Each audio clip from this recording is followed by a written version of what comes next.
Hello, we're on with Darius, the co-founder of Drops. Is that correct? Co-founder? I messed that up. Yeah. Should have asked you before. All right, the co-founder. How you doing today, Darius? Yeah, all good. Thank you for having me, Gabriel. Well, it's been a long day, but it's never a simple day in crypto. Like everything is happening at such a rapid pace, and yeah, really happy to be part of it. What happened today? Give me one thing. Well, we try to well, we're restructuring our team a bit, so in order to finish a bit faster our NFT loans process, NFT loans launch, and yeah, we just found out that we need some extra hands and to maintain the existing loans protocol. So I had to solve that thing, but overall, yeah, it's really cool to be in the space, and yeah, that's I've been a builder, a developer for pretty much my whole life. Like start from the high school, and then being developing mobile apps and stuff. What was the first thing you made? Well, it was kind of like simple mobile game, something like a spaceship with monkey flying to get points. Nice. Yeah, that really didn't get far, but it was a good experience. Did you sell the app or was it just a free app? Yeah, it was just a free app.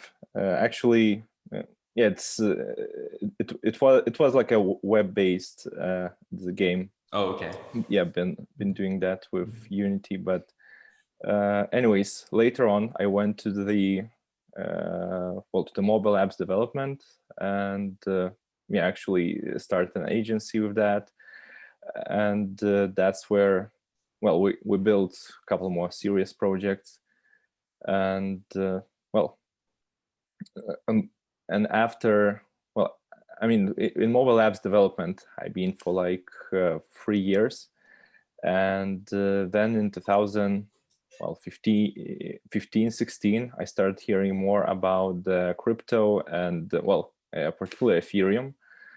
And yeah, started digging more into it. And like from like 17, we started doing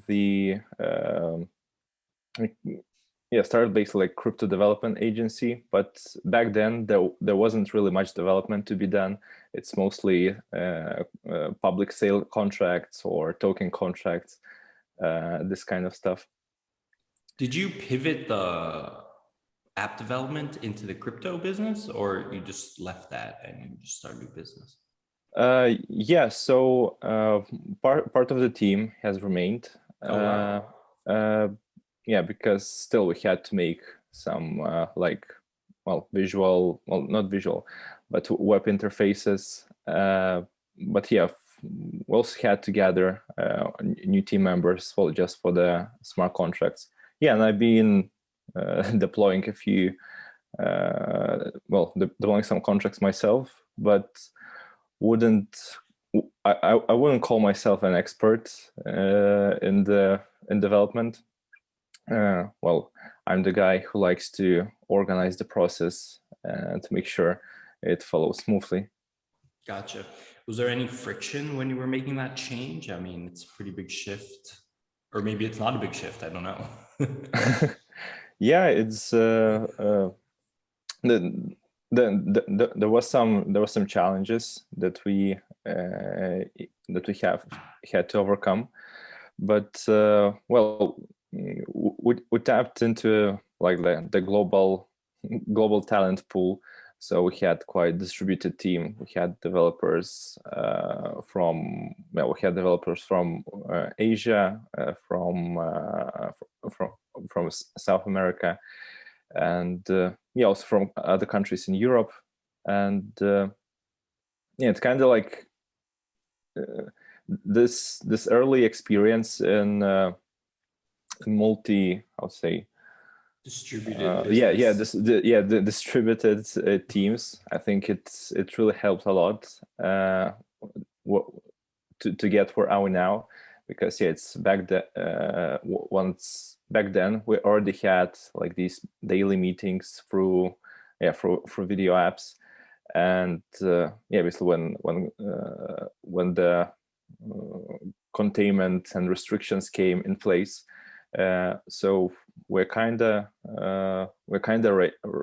maybe ready for it. It wasn't that big of a shift for us to keep moving forward. So you were already running the app, like as like the app development business as a distributed company, right? You didn't have an office. I mean, maybe you had an office, but most of the team was just around the world. Yeah, exactly. Well, Okay. yeah, we had a small office. That's where, well, let's say a core of the team stayed. But yeah, most of the talent was, yeah, what was from outside.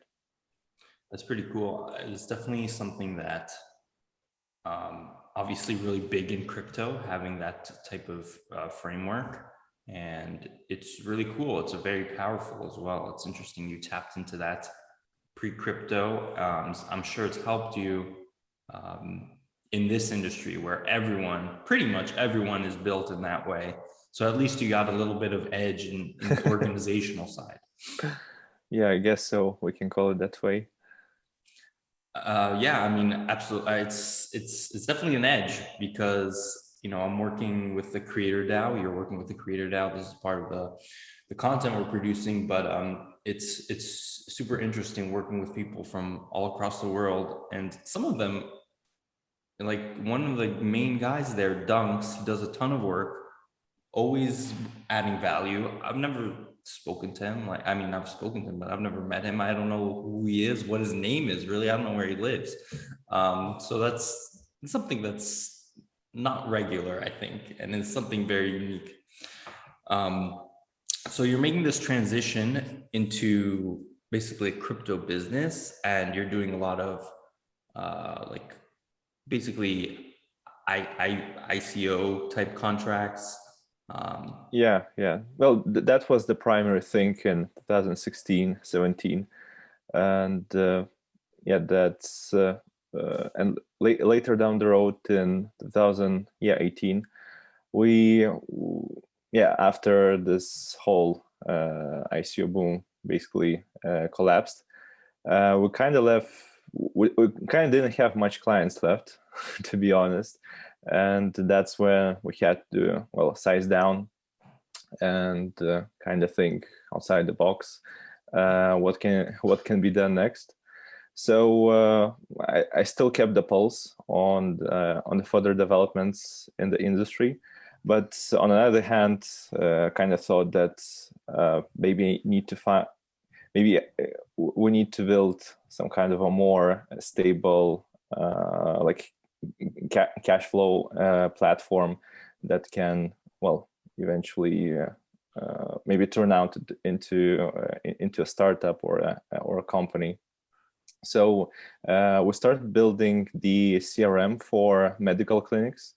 So that was because I had in my circle I had just good connections with the clinics here in Lithuania, and they all lacked this proper digitalization. So we did that, and the product was actually up and running in like 2019, and it brought pretty good results. Like some clinics, it's still being used, and particularly what we solved is that we added some focus on the retention. So it helped to retain more clients for them, and at the same time to improve their presence online. And like during this development, we learned a bit more about how to what actually matters to retain your customers, what's important to how to keep them happy, and why online reputation management is also an important thing. And that's something, well, that's something that I also want to introduce later on in our platform. So to, as per se, to develop some kind of marketing tools, so users could, well, like leave reviews for, let's say, about the projects, and at the same time to create, well, to basically voice their opinion about the product, if it's good or not, and at the same time to create like a referral system that could help to grow the project as well.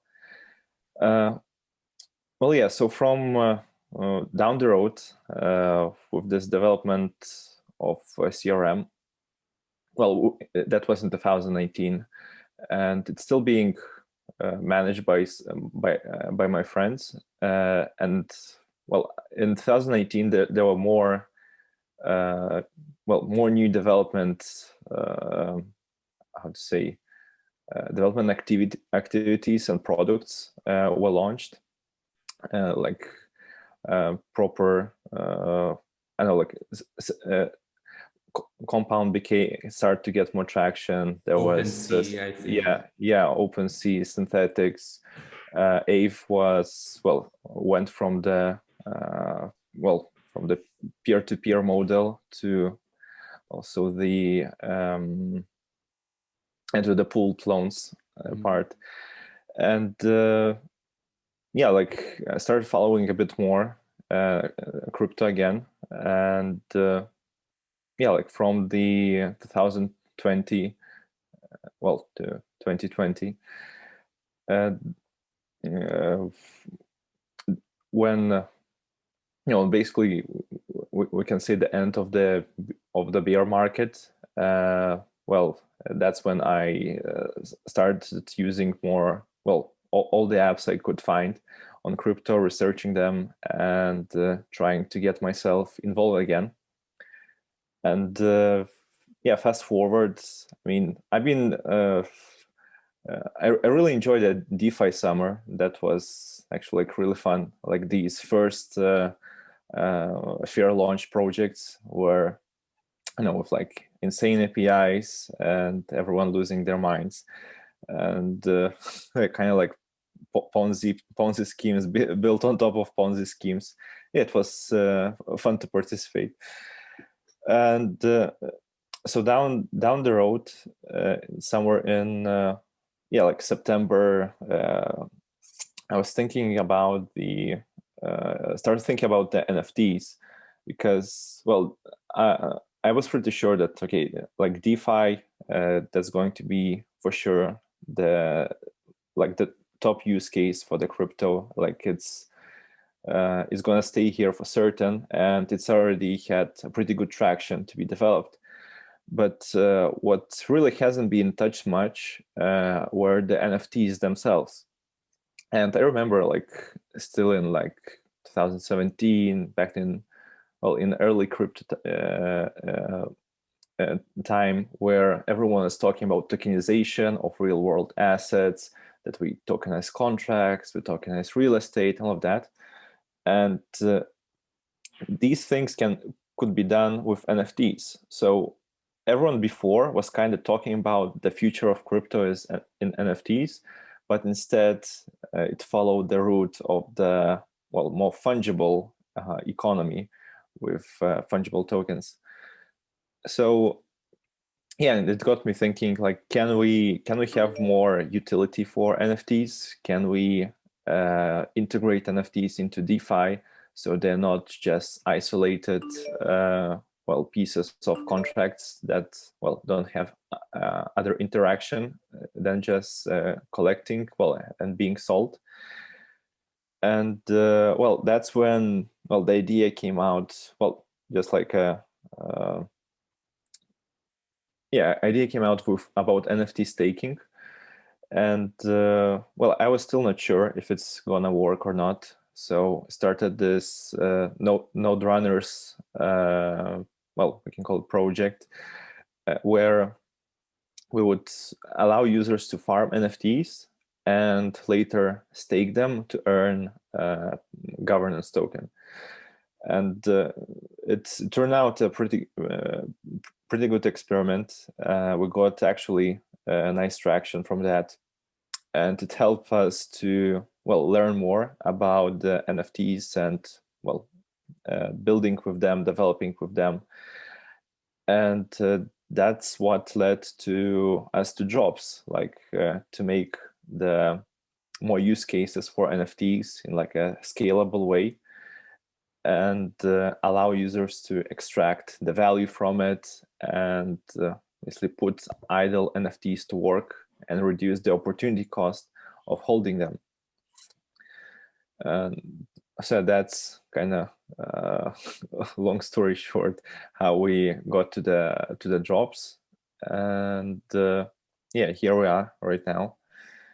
I like your prediction back in September to go into NFTs. Seems like you're that was smart. Did it play out in the way that you imagined? Well, I didn't imagine that it would happen that fast, to be honest. I thought that may take, I don't know, maybe like another year or another 2 years. I thought, yeah, that maybe like, since we had this DeFi summer, so maybe it was just the beginning of all things DeFi in 2021. But apparently, well, no, people like entertainment, and NFTs were a good medium for that. And I was really, yeah, surprised then. Well, probably like March, we are among like first NFT projects, or this our NodeRunners project. And I think like since our inception, like back there at all-time highs, we did like 200x, which was like unbelievable at that times. But yeah, then after like this hype has faded, we started working on the more fundamental parts of Drops project, like how can we basically how can we make NFTs work for you? Yeah, that's what we are thinking on about. Yeah. So how can you do that? How do they work for you? So the thing that happened and really enables now for NFTs to be more than just a collectible, it's the liquidity that some of the NFT projects have. Like, I guess same with although there's no like instant liquidity, well, there is with fractions, but that's not a topic. So once there is a liquidity for NFTs, they become more, perhaps like more fungible, more easier to transfer, easier to store value in, and also when other people see the value in them, well, it means, well, perhaps they could be used as a collateral to obtain a loan. And it's the trickiest part is to, well, for making them work for you, is to, being able to obtain liquidity in instant manner. So when you need, because yeah, well, the capital that sits in DeFi is being put to work by earning yield, being put to the farming strategies, and yeah, these are no longer idle assets. So we want to do the same with NFTs, and to do that, we kind of had to bridge NFTs with liquidity, and yeah, that's being done in our case through these permissionless loans that are done through NFT lending pools. So a pool is created, and it has accepted NFTs as a collateral. Well, it can be like one pool for CryptoPunks, a second pool for Meebits, etc. And yeah, users deposit their NFT and obtains USDC, and then this USDC could be used in other DeFi protocols to earn yield. So the road will be like this: users puts their NFT, gets USDC, and then sends it to yield farm to get more value from the USDC. So it could be, well, yeah, there's a list of DeFi platforms that have pretty decent yield on stable coins. And initially, that will be a manual process for our users. So they would have to go to our recommended list of yield protocols.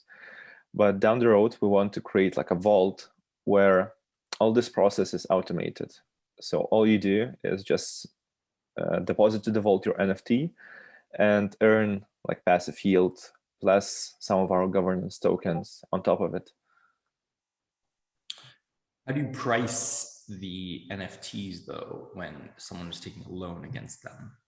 Yeah, it's a really good question, and really the most complex one.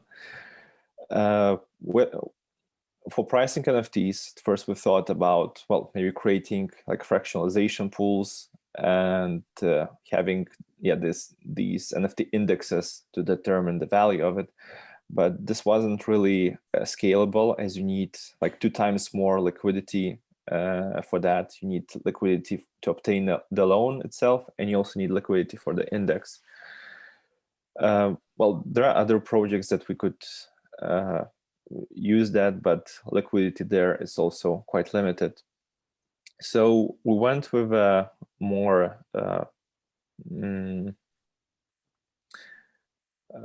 with other approach where we look at the floor price of NFTs. So it's also, I should say that NFTs that are eligible to be put as collateral are the ones that have enough trading volume and activity around them. So if it's just one unique collectible that was sold one time a year ago, well, that will not work as a collateral.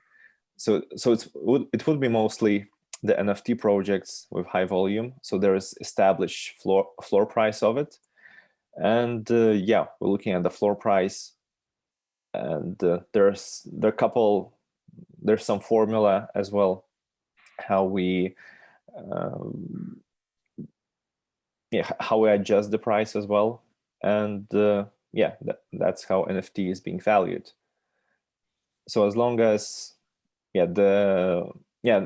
as long as there is a community backing the NFTs and there's interest in them, well, and the trading volume is there, then they are eligible to be as a collateral.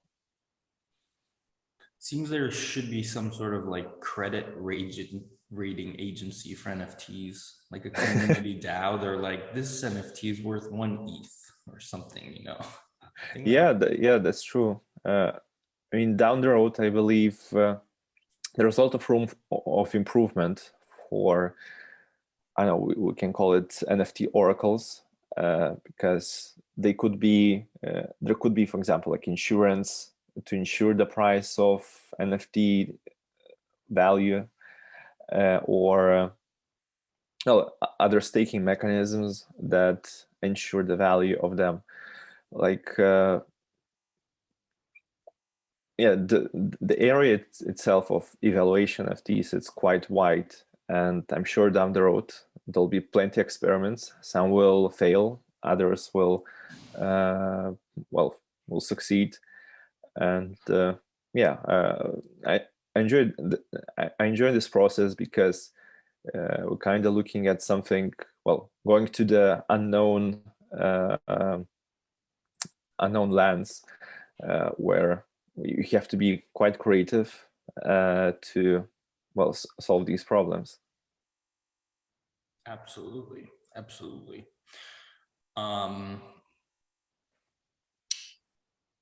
Yeah, it could be, I don't know, just an idea, but at the beginning, you'd want to just get a few people like NFT whales basically to use your service, right? Yeah. Just to establish the use case, because they are at the end of the day, they're the people that, you know, make the business, right? Not the guy that comes in with his, you know, 0.01 PFP. Yeah, exactly. Like trying to take a loan or something, you know. So it's really about targeting those few people who have a lot of value there. So yeah, that's true. I mean, it's also a pretty good use case for the NFT DAOs. Like they've been popping up lately. Like I don't know, like funds being managed by the community, and yeah, they do have a valuable portfolio, and most of the time it's not being well. It's sitting there. Sometimes it's being sold, sometimes it's not. But yeah, definitely that would be one of our, well, they can be the most valuable users that our platform can get, and yeah, they also could get most value from it. yeah, that makes sense. How does the lending work? So is there a counterparty? How, like, are individuals loaning against the particular NFTs? Is it a pool? How does it work? So there are pools, and each pool is made particularly for well, for a particular project. So as an example, there can be a pool for CryptoPunks, where we have a list of accepted assets as collateral is CryptoPunk NFT. Then there is USDC and ETH. And yeah, on the other side, user can borrow USDC or ETH. So if you the interface itself, it's quite similar to what Aave has. So you have or Compound. So we have on one side you just supply your collateral, and on the other side you have a list of tokens you can borrow, and you have to maintain your collateral factors, and collateral value to keep your loan solvent. Okay. I just thought of another idea here. It just came to me. But I was just thinking, if you want to get a DAO to basically, if you want to approach DAOs, right? You could just go to a DAO and be like, you can mint an NFT that represents all of your assets, right? And you could basically put that as the collateral, and people could loan against that particular NFT, right? I mean, oh yeah, theoretically, yeah, that's possible. Yeah, actually, it's a pretty cool idea. We just need to have a contract that would store all those DAO NFTs, and have NFT that represents it. And well, as long as we have as long as our Oracle kind of supports the list of those assets, yeah, it's pretty good to go. Yeah, because I mean, the key thing here is you need community, and community has value, right? So if you could make an NFT essentially of the community, of a community, you can loan against even that value in a way, which is going even deeper. I mean, you're unlocking even more value that's like super hidden, you know? Yeah, that's true. I mean, yeah, DAOs could have a NFT DAO communities could have NFTs representing the NFTs in the fund, and these community NFTs. Well, yeah, well, anyways, it's getting a bit. We're going down the rabbit hole here. Yeah. But yeah, it's because, and I mean, the reason that I'm talking about, I mean, because as I think more about NFTs, I realize, when I first thought about NFTs, I'm like, okay, we have DeFi and then we have NFTs. Like these are like two different, kind of industries within crypto. Um, but actually, the more I think about it, I realize that within NFTs, you're gonna have tons of different industries because you have the art, which is what's popping off now, but creating some sort of like community NFT that has some sort of value, that's already something else, that's a different like type of, Yeah, like completely, that's like a different thing, like it's its own beast. yeah, that's true. And so yeah, what I see, like there will be probably like three main categories that we'll try to target. First is these like collectibles. Then it's game and metaverse items from blockchain-based games, and yes, from this area. And lastly, the NFT class that's going to have probably the highest market share is probably financial NFTs. And we already have seen the beginning of it. Well, yeah, probably yeah, as early as last year with insurance NFTs. But also this year when Uniswap launched their V3, so it was approved that yeah, NFTs can be also put into into financial field, and be an efficient way to, I know, to represent positions, to in this case, represent liquidity, but at the same time they could represent trading positions, and kind of like any trading position you can open can be represented via NFT. And yeah, down the road, perhaps more of these NFTs will be created, and yeah, we want to be there when it happens. But yeah, meanwhile, it's the biggest traction now have the collectibles and game NFTs. So with games, that's also really good. Well, that's a great use case, and probably for the games itself,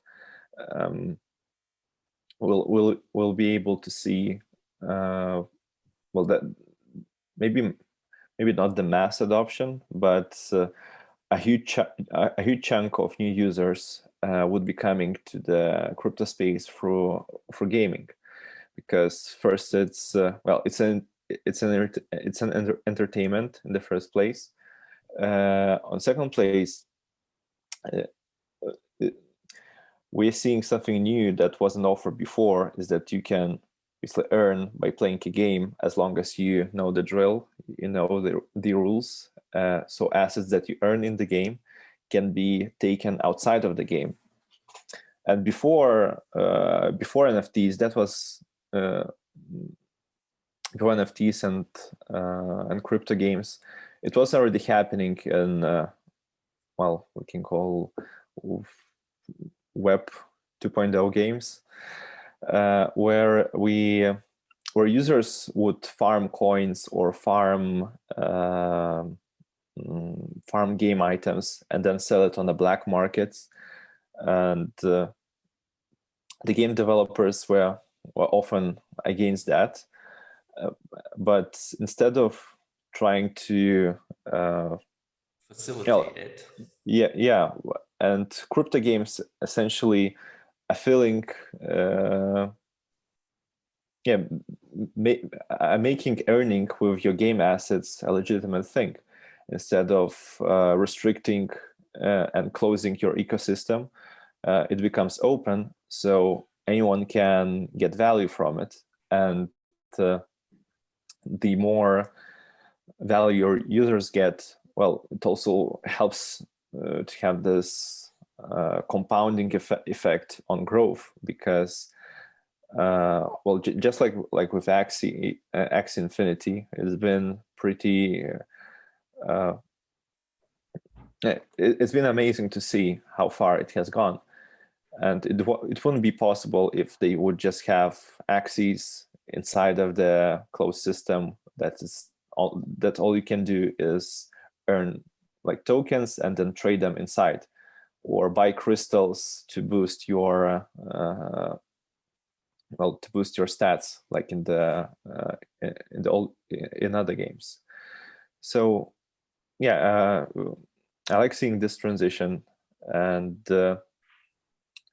like this new class of assets essentially will also have its own liquidity and own value, and that's where perhaps like game items could be used also as collateral at drops. Then in turn they can earn yield. So it kind of your this wording that you play to earn actually takes a whole new, well, not a whole new meaning, but it's even more true, because you might not just earn with your tokens that you might get there, but you might earn assets that can generate income for you. So maybe one day your game item could maybe pay off your mortgage, or like your mighty sword can make yourself well, pretty good income. Yeah, absolutely. I think a lot of people that foresaw this made a pretty good payout from all those axes they breeded probably 2 years ago or something. That's true. But yeah, as to your point, selling these accounts is a pretty regular thing outside of crypto. I know that there are people that in, I think, South America, I heard that they were, have these RuneScape farms, or they used to have these RuneScape farms. Oh yeah. Where they would mine and they would sell the accounts or the items that they got for just currency. And crypto is like the bridge for that. It's not inventing a new idea. This already exists. It's so crazy. You can go on eBay, you can buy, I don't know, World of Warcraft accounts if you want. Yeah, exactly.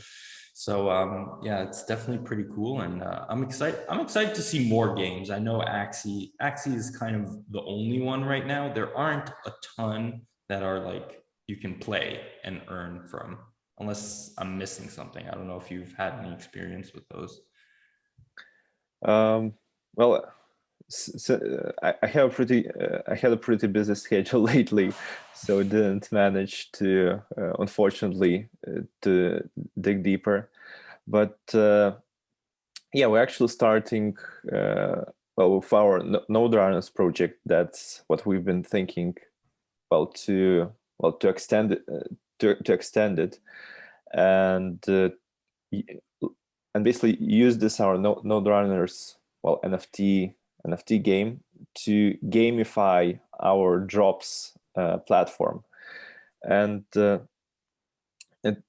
it also would have like play to earn model as well. So the idea is there that you would have like a spaceship, and you would go to a planet of drops, and you select the lending pool, let's say Ether, and you supply Ether there. You earn API from the lending, but also on top you earn NodeRunners game tokens. And then those NodeRunners game tokens you can use to upgrade your spaceship, and yeah, to have a boost on your yield, and yeah, also train your spaceship to essentially get more from mining liquidity. So that's something that's work in progress, and yeah, we hope, like for this, we hope that it will make easier for newcomers that are just discovering crypto to kind of show them, well, like the ropes, that there are these DeFi apps like lending protocols, whatever, and since it's also like built on top of them, it creates like games with that are getting value by doing real world activities, well, like supplying liquidity. So maybe the future of gaming also could be in this area where players are not just isolated in their game world. Since all crypto is composable, well, then basically games could be built on top of other things, and players doing actions could, let's say, secure a node, or they could supply liquidity or perform like keeping tasks of help for the oracle, like this kind of stuff.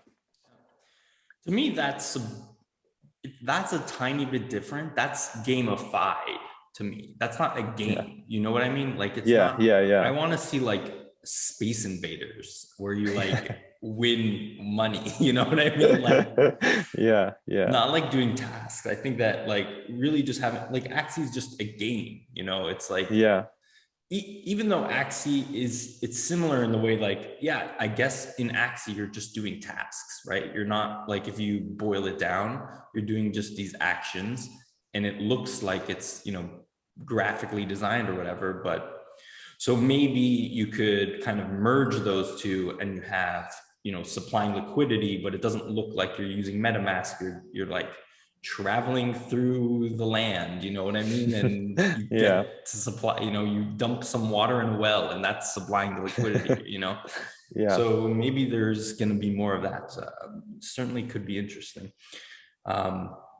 But, these in-game tokens, it seems like you've been thinking a lot about this. So I'm going to ask you a little bit more, but like, what are the value of these in-game tokens? It's just like, well, people may buy them in order to upgrade their stats in game. Like, what are the other reasons, right? Or just like speculation, or I don't know. So probably games have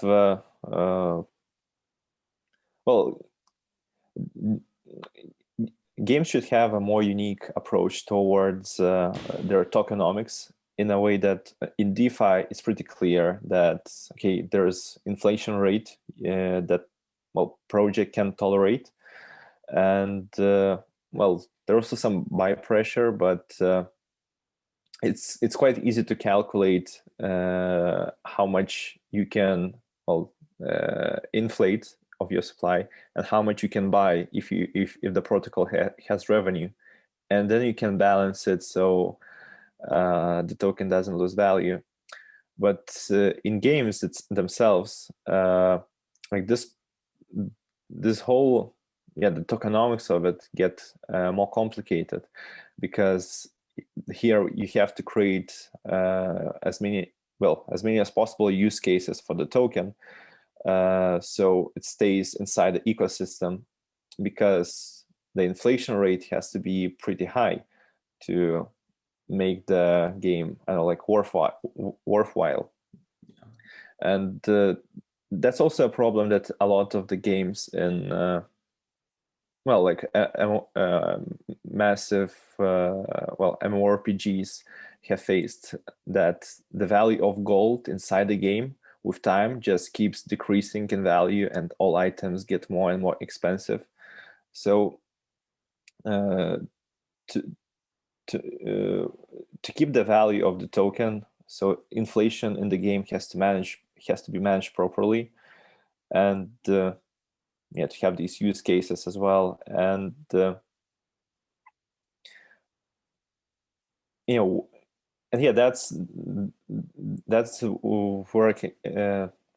that's where we also need to, games need to connect probably like some other source of revenue to keep the value of the tokens pretty high. So if the game is not as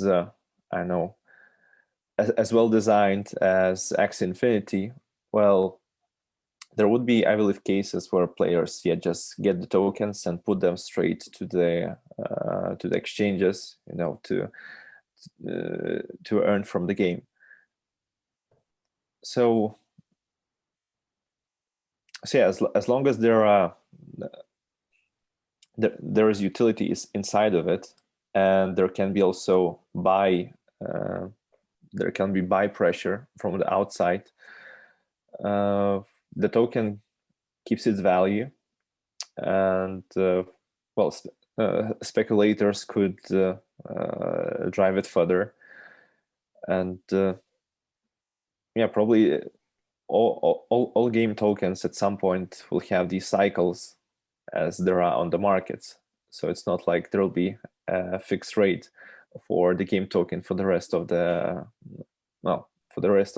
game existence. So these are my thoughts about it. It's pretty interesting. What did you mean when you said outside value to the game? Like what did you mean by that? That they're bringing additional revenue?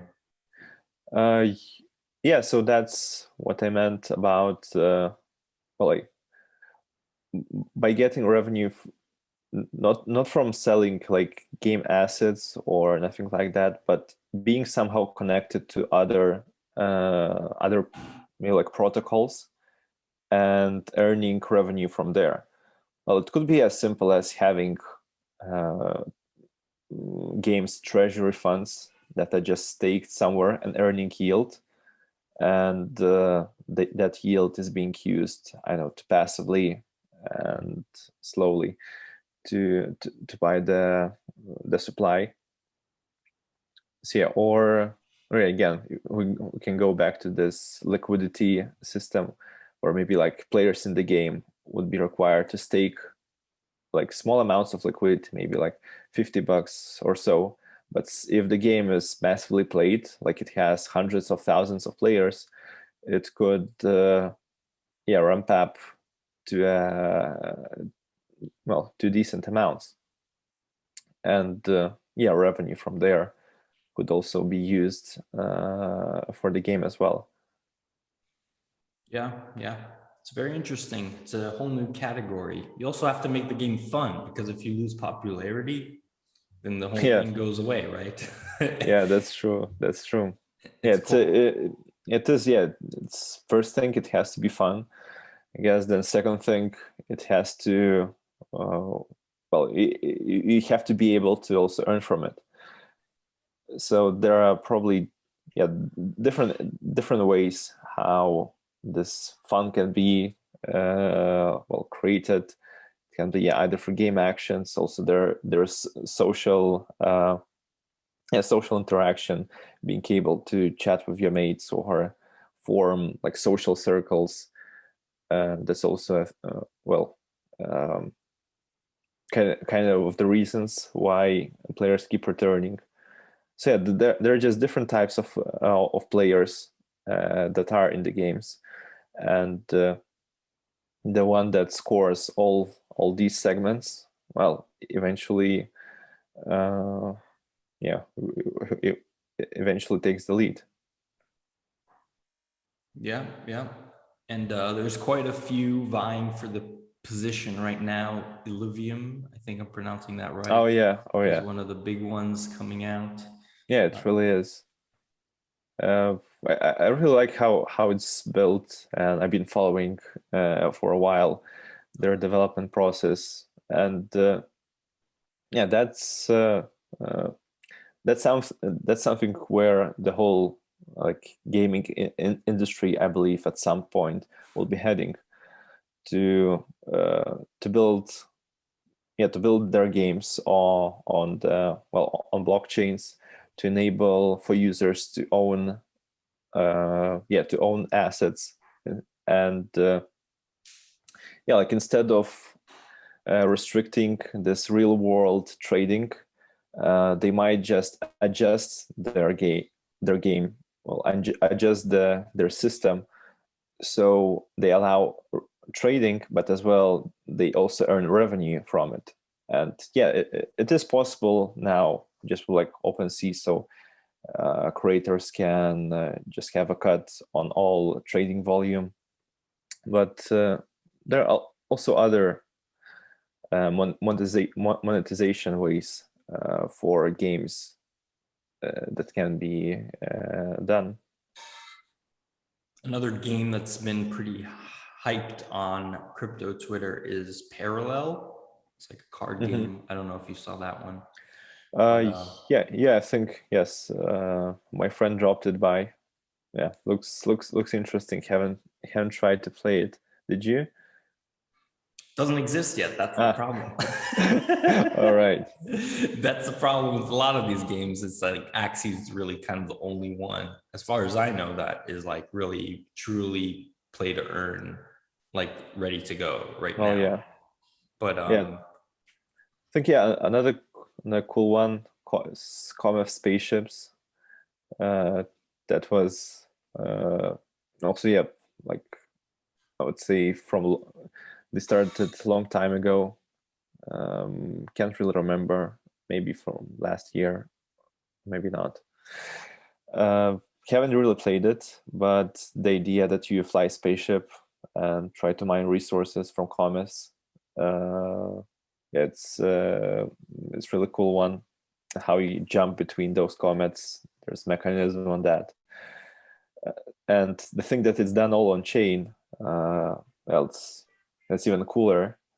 It's like you cannot take it down. I mean, even if this game becomes illegal, like there'll be always possibility to even play it. So that's kind of cool thing about on-chain games. Well, it's not like it can be. I don't know what should happen for it to get illegal, but the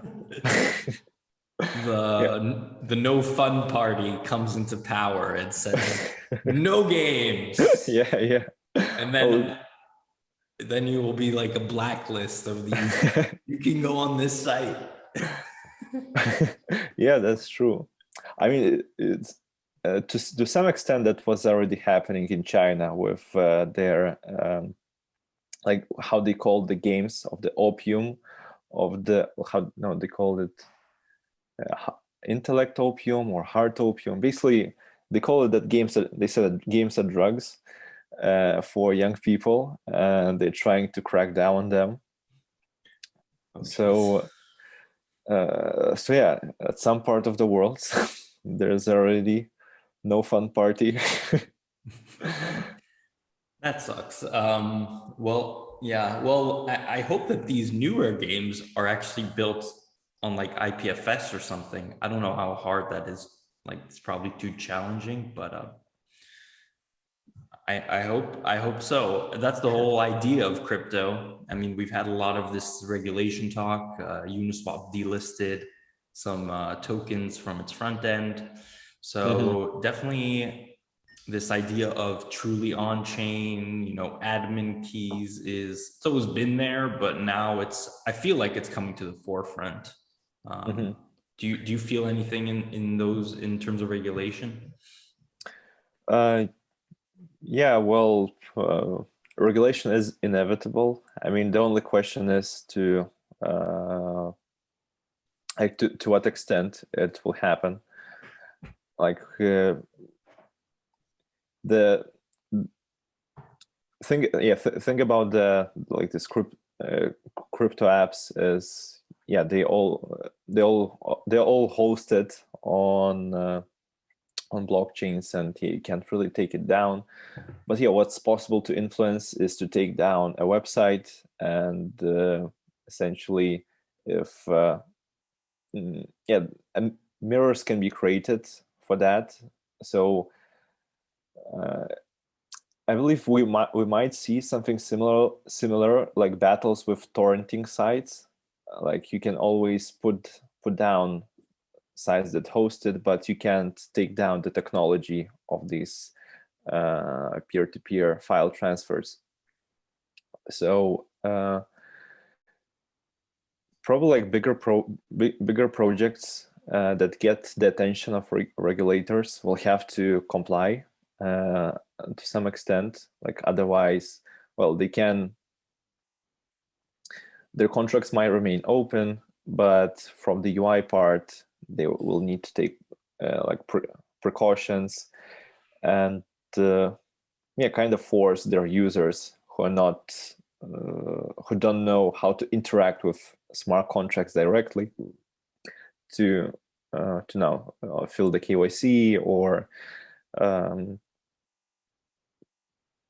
I don't know, submit any other information. So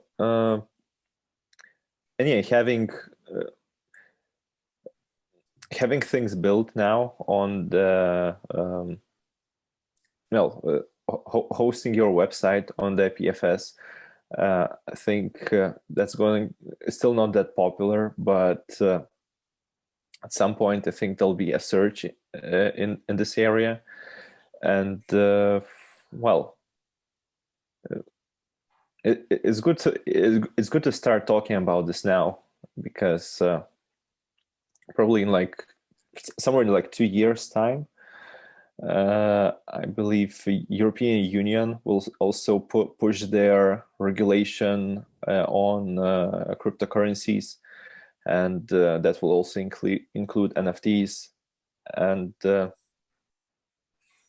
having this, I don't know, censorship-resistant platforms, will be able to preserve what DeFi is all about, like having this open finance accessible to everyone, and being more efficient than traditional one, kind of. Yeah. So if you're saying it's going to be in 2 years, it's probably going to be within the next couple months based on your NFT prediction. Yeah, maybe. But yeah, they are working actively on it, but still European Union legislators are slower than in the US, so it still will take time. Is there anything you're doing personally within Drops to, I guess, to mitigate this, or I don't know, design around it or anything? Well, our next step would be to start building on our website on the IPFS. That's one of the milestones on our roadmap, and from the regulatory standpoint, well, we don't have any access to user funds, so we're not really eligible to this regulation that you are storing users' assets.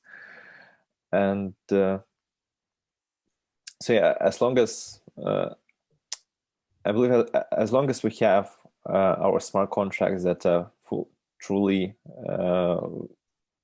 where users own their own assets, and the project doesn't have any control over it, and we're hosted on IPFS, and also taking other precautions that I'm not aware yet, I believe we'll be pretty set for what's going to come.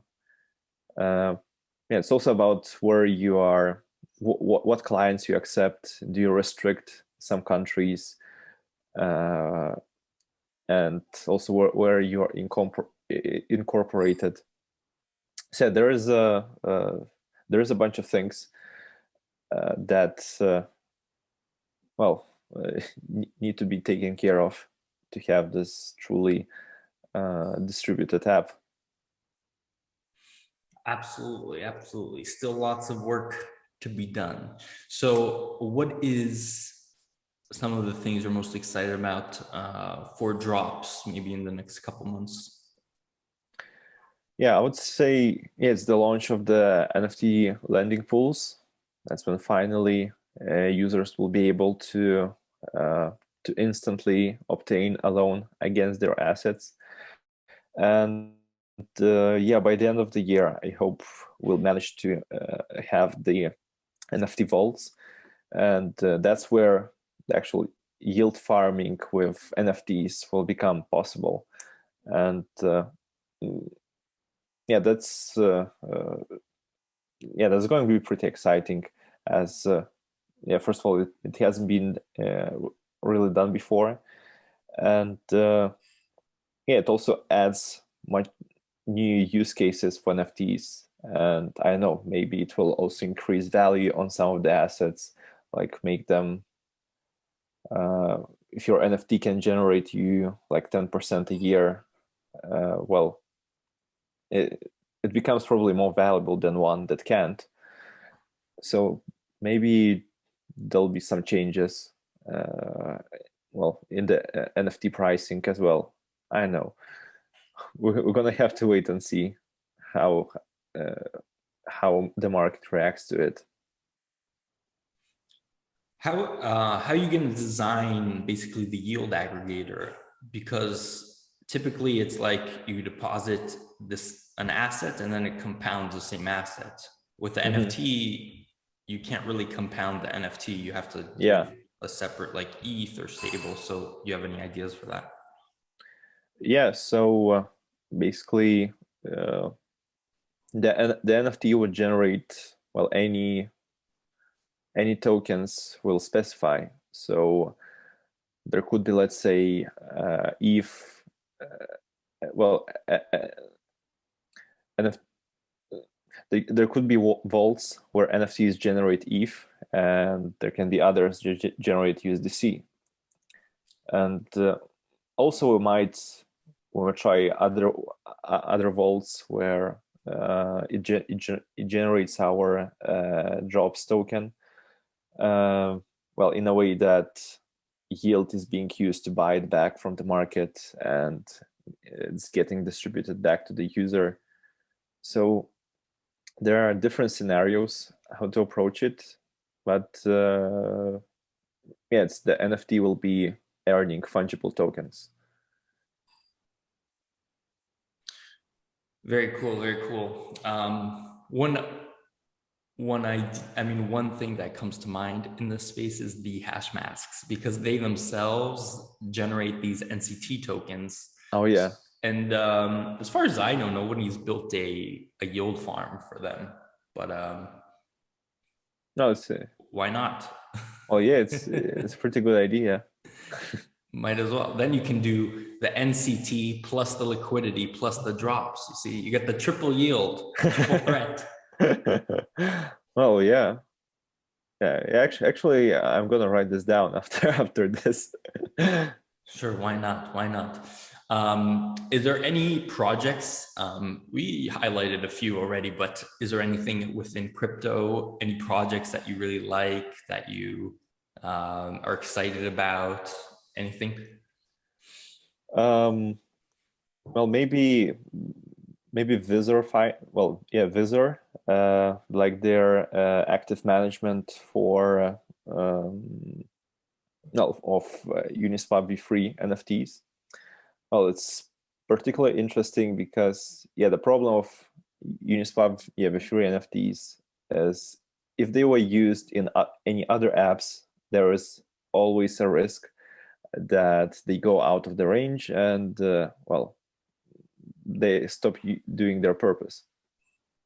So yeah, this Visor kind of extends the use of those Uniswap NFTs, and it would be really cool down the road to integrate Visor NFTs as a collateral options as well. And yeah, so it can be quite of the wormhole that we are getting here, because then when NFT like Visor NFT is supplied as collateral on our platform, we're also minting NFTs that represent this position. So it's like inception of like free NFTs that have something under them. Well, another one, well, it's probably Polygon. I've been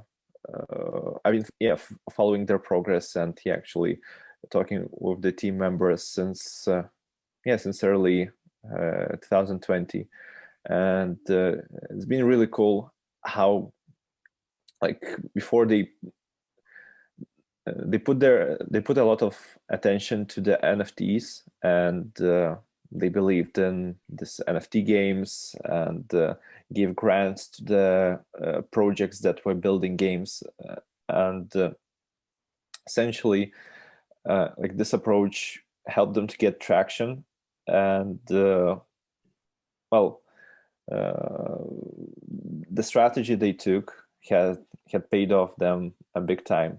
And yeah, down the road, it's also interesting to see with these new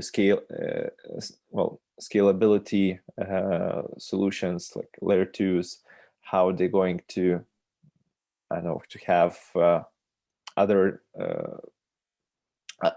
ways to scale Ethereum. And yeah, it's just interesting to see the technology that they're going to put in place. Well, other layer 2s are also interesting, and like, it's like this year we're seeing more attention towards them, and yes, people saw how gas prices can be unsustainable. So down the road,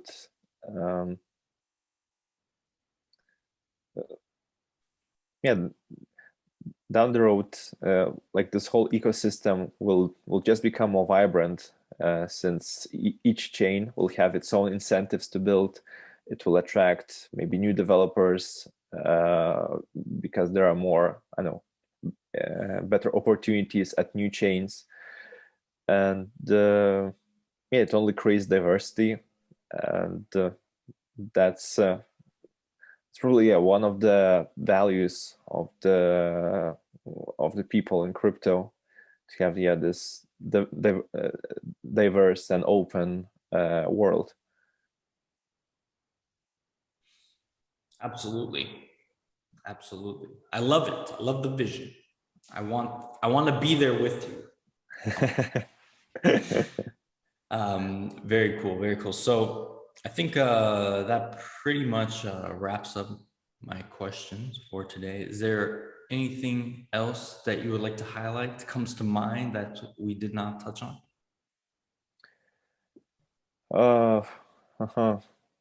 It's nothing really pops to my mind right now.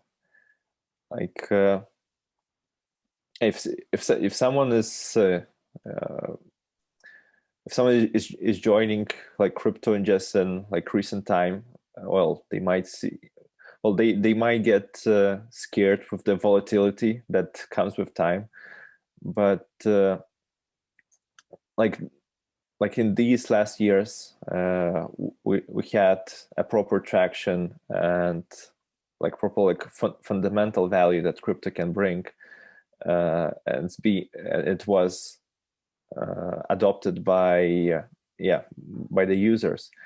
So I'm really positive and optimistic about the future of it. Doesn't matter what regulations are going to be there, one way or another. There will be well, there will be winners and there will be losers, but it's not going anywhere. And yeah, I'm excited to be on this road.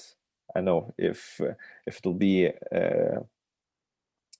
yeah, it will not be easy one, but definitely worth hanging by. What is the biggest challenge you've had so far? Well, it's a good one. Well, probably the design of the NFT lending. That's because we went through so many, like, iterations. We tried model with fractions. We tried model with I think there's some sort of margin NFTs, which involved liquidity. Well, which involved NFTs, fractions, and liquidity tokens. anyways, we tried different models, and now finally I came up with more proper one. So yeah, now biggest challenge is to build a proper NFT oracle that will, well, first be based on floor price, which isn't that complex, but down the road to have a more, well, to also cover more edge cases for higher end NFTs. So that's going to be probably like biggest challenge that we'll need to take and come up with some creative solutions to make it happen. Are you at all worried that someone like Aave will just introduce an NFT market into their protocol? Well, not really particularly, because well, although we have seen that Stani tweeting that they're working on NFTs, but the most likely the NFTs that could be used there would be first the Uniswap V3 NFTs, and down the road, well, maybe they'll move to collectibles, but it's the Oracle problem that they will also need to solve. And yeah, it's to some extent, yeah, we are competing with Aave, but it's also be nice to put next to such giants to be compared with. So, well, our advantage that we can move faster, and perhaps yeah, has less bureaucracy for implementing new things. But yeah, it's going to be an interesting challenge. I mean, I don't know the exact market segment they're going to go after. We have maybe we'll go after different market segments, so it won't be even like direct competition.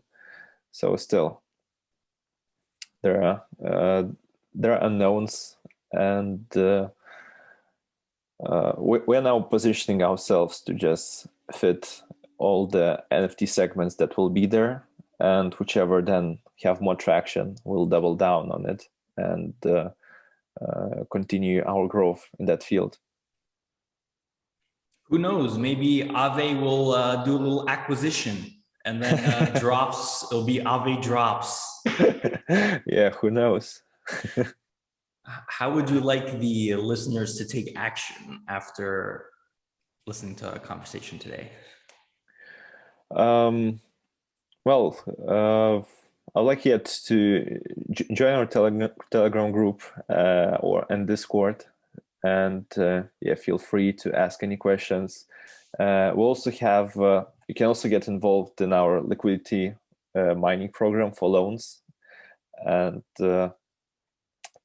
yeah, which where you can supply some like popular tokens and earn yield on them. And other than that, yeah, feel free to ask about any questions about NFTs. I'm there in the community, and happy to, I know, happy to tell you more what we're building and what is awaiting us. All right, Darius, thank you very much for your time today. I really appreciate it, and continued success with your project. Yeah, thanks a lot. Yeah, we'll do our best.